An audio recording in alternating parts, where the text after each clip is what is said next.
Hello दोस्तों, Rigveda institute में आप सभी का स्वागत है। आज मैं इस वीडियो में आपको सहायक कुल सचिव की इकाई 9 के जो पहला टॉपिक है इकाई 9 का, उस टॉपिक का नाम है मध्य प्रदेश प्रवेश एवं शुल्क विनियामक समिति के बारे में पढ़ाने वाला हूं। ठीक है भाई, मैं आपको एक और जानकारी देने वाला हूं। मेरे इस चैनल पर आपको रेगुलर प्रतिदिन जो पार्ट बी है सहायक कुल सचिव का, उसके बारे में आपको वीडियो मिलती रहेंगी। तो इसी प्रकार की वीडियो प्राप्त करने के लिए चैनल को सब्सक्राइब, लाइक एंड शेयर जरूर करें और ऑल नोटिफिकेशन की बेल आइकन को प्रेस करें, ताकि जैसे ही मैं वीडियो अपलोड करूं आपके पास वो वीडियो पहुंचती रहे। ठीक है, तो आज हम शुरुआत जो कर रहे हैं वो सहायक कुल सचिव की इकाई 9 पार्ट बी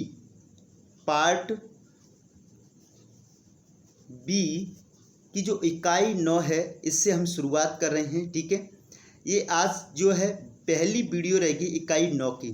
ठीक है, इसी प्रकार हम इकाई 9 को रेगुलर प्रति वीडियो को देख करके कंप्लीट कर सकते हैं। ठीक है, तो चलिए वीडियो को स्टार्ट करते हैं।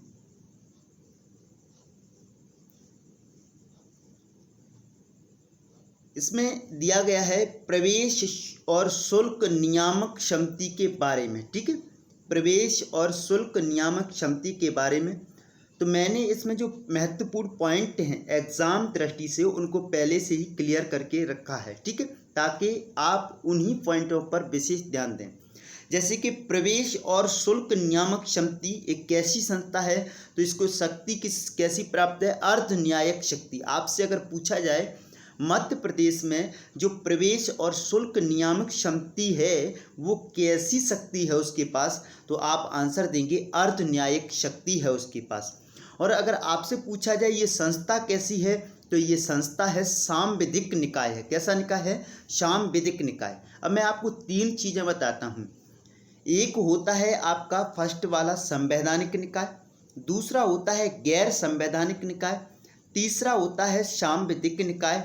ठीक है, तो ये होती हैं। तो संवैधानिक निकाय मीन्स ये ऐसी बॉडी होती है जिसका संविधान में किसी न किसी अनुच्छेद के माध्यम से क्या रहता है? उल्लेख रहता है। उसे क्या कहते हैं? हम संवैधानिक संस्था कहते हैं। क्या कहती हैं? संवैधानिक संस्था कहती हैं। जब किसी बॉडी को किसी अधिनियम के माध्यम से किसी अधिनियम के माध्यम से तैयार किया जाता है तो उसे कहती हैं सांविधिक निकाय। ठीक है, क्या कहते हैं? सांविधिक निकाय, यानी कि जिसमें राज्य सरकार या फिर किसी भारत सरकार या किसी राज्य सरकार के द्वारा किसी अधिनियम के माध्यम से जब संस्था को स्थापित किया जाता है तो वो कैसी कहलाती है? सांविधिक निकाय कहलाती है। ठीक है, लेकिन इसके विपरीत जब उसका संविधान में उल्लेख नहीं होता है तो उसे क्या कहती हैं? गैर सांविधिक कहती हैं। और जब किसी बॉडी को स्थापना कर दिया जाता है बगैर किसी अधिनियम के, तो उसको कहती हैं गैर सांविधिक निकाय। ठीक है, गैर सांविधिक और गैर संवैधानिक भी होगी। ठीक है, तो मैं उम्मीद करता हूं कि ये आपको जो सांविधिक निकाय है वो आपको समझ में आ गया होगा। ठीक है, आगे देख लेते हैं।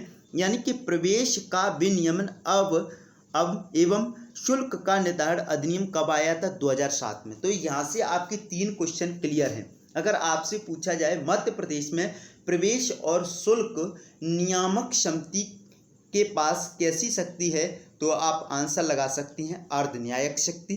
ठीक है, अगर आपसे पूछा जाए मध्य प्रदेश प्रवेश और शुल्क नियामक समिति है ना, वो कैसा निकाय है, तो इसका आंसर हो जाएगा सांविधिक निकाय है। ठीक है, और आपसे पूछा जाए प्रवेश और शुल्क नियामक समिति अधिनियम कब आया था, तो आंसर हो जाएगा अधिनियम 2007 में आया था। ठीक है, आगे देख लेते हैं।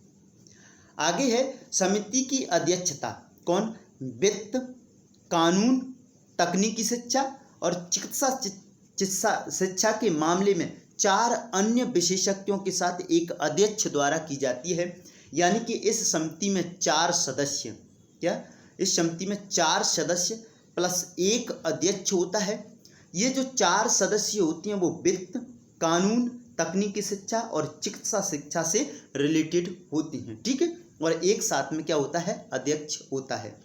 आगे देख लेते हैं इसमें अधिनियम के प्रावधानों के तहत AFRC यानी AFRC क्या है, AFRC इसकी क्या है, इंग्लिश में बोला जाता है AFRC निकाय है ये। इसको फुल फॉर्म जो है admission and fee regulatory committee, क्या है, admission and fee regulatory committee, ठीक है, AFRC की फुल फॉर्म है, ठीक है।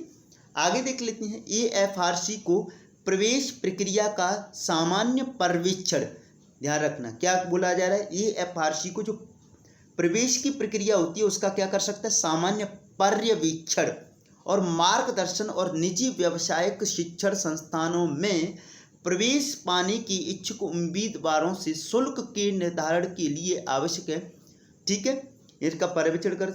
इसमें अपीलीय प्राधिकारी की भी नियुक्ति की जाती है। ये आपका चौथा क्वेश्चन है जो कि महत्वपूर्ण है। इसमें क्या रहता है, एक अपीलीय प्राधिकारी यानी कि अधिकारी भी रहता है। ऊपर से देख लेते हैं पहला क्वेश्चन, प्रवेश और शुल्क नियामक शक्ति समिति के पास कैसी शक्ति है, आंसर आएगा अर्ध न्यायिक शक्ति। कैसी निकाय है, तो सांविधिक निकाय है। समिति की अध्यक्षता, जिसमें एक अध्यक्ष और 4 सदस्य वित्त, कानून, तकनीकी शिक्षा और चिकित्सा शिक्षा के मामले से रिलेटेड होती हैं, ठीक है। अधिनियम कब आया, 2007 में आया था ये, ठीक है। तो ये 1 2 3 4, ठीक है। अगला 5वां ये क्वेश्चन याद रखना है, इसमें क्या है, एक अपीलीय अधिकारी भी होता है, ठीक है। आगे चलते हैं, अधिनियम 2007 का अधिनियम 21 अध्याय 2 खंड 11 इस प्रकार है, यानी कि इसकी डिटेल्स जो दी गई है उसको हम देख लेते हैं। समिति को अपने कार्यों के निर्वहन से उत्पन्न होने वाले सभी मामलों में अपनी स्वयं की प्रक्रिया को विनियमित करने, यानी कि देखो समिति अपने कार्यों के निर्वहन से उत्पन्न होने वाले सभी मामलों में अपनी स्वयं की प्रक्रिया करेगी, ठीक है, स्वयं की प्रक्रिया को विनियमित करने की शक्ति होगी, ठीक है। क्वेश्चन ये पूछा जा सकता है, ये समिति को अपने कार्यों के निर्वहन से उत्पन्न होने वाले सभी मामलों की स्वयं की प्रक्रिया को विनियमित करने की शक्ति है या नहीं है, तो बिल्कुल राइट है, ठीक है। और इस अधिनियम के तहत कोई भी जांच करने के प्रयोजनों के लिए सिविल प्रक्रिया संहिता 1908 के तहत एक सिविल कोर्ट की भी इसको क्या है, सभी शक्तियां प्रदान की गई हैं। बहुत महत्वपूर्ण क्वेश्चन है, इस समिति को कौन से कोर्ट की शक्तियां प्रदान की गई हैं, तो सिविल कोर्ट की शक्तियां प्रदान की गई हैं, ठीक है।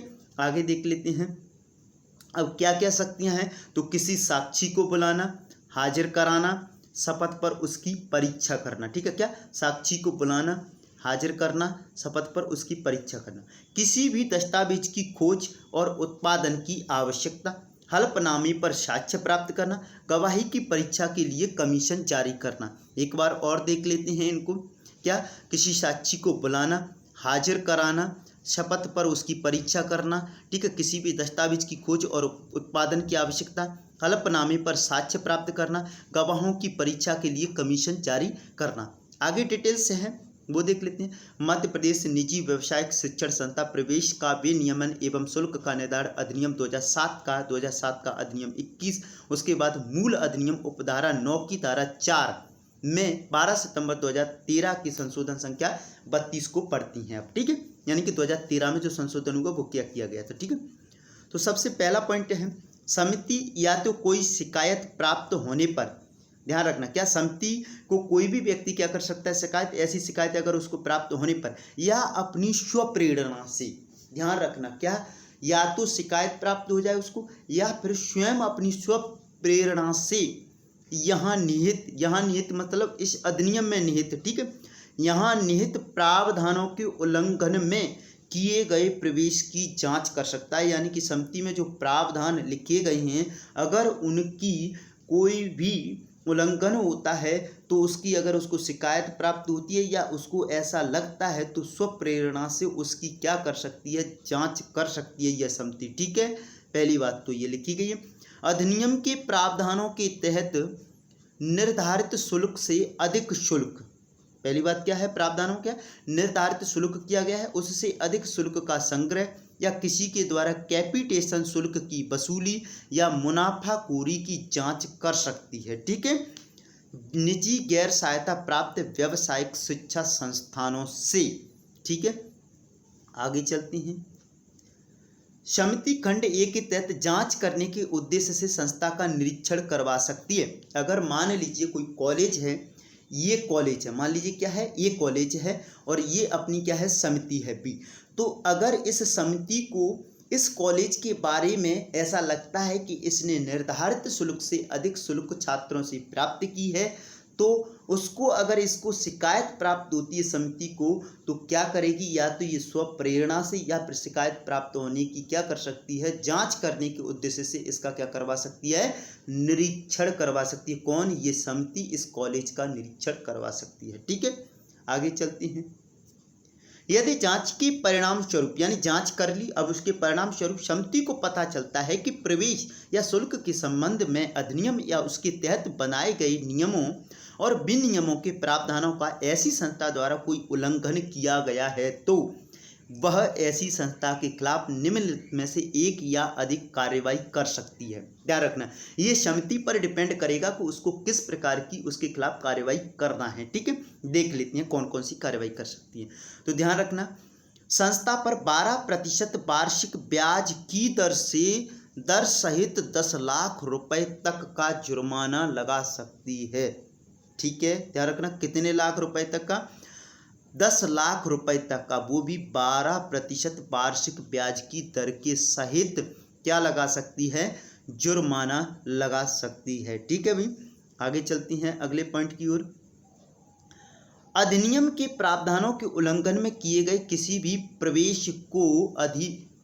प्रवेश को अमान्य घोषित कर सकती है। मान लीजिए MBBS है, क्या है, MBBS कॉलेज है कोई, ठीक है, अब इसमें किसी ने पैसा देकर के क्या लिया है, प्रवेश लिया है। ठीक है, क्या लिया है, प्रवेश लिया है, और ऐसा समिति को पता चल जाता है, तो वो इस प्रकार के प्रवेश को क्या कर सकती है, अमान्य घोषित कर देगी।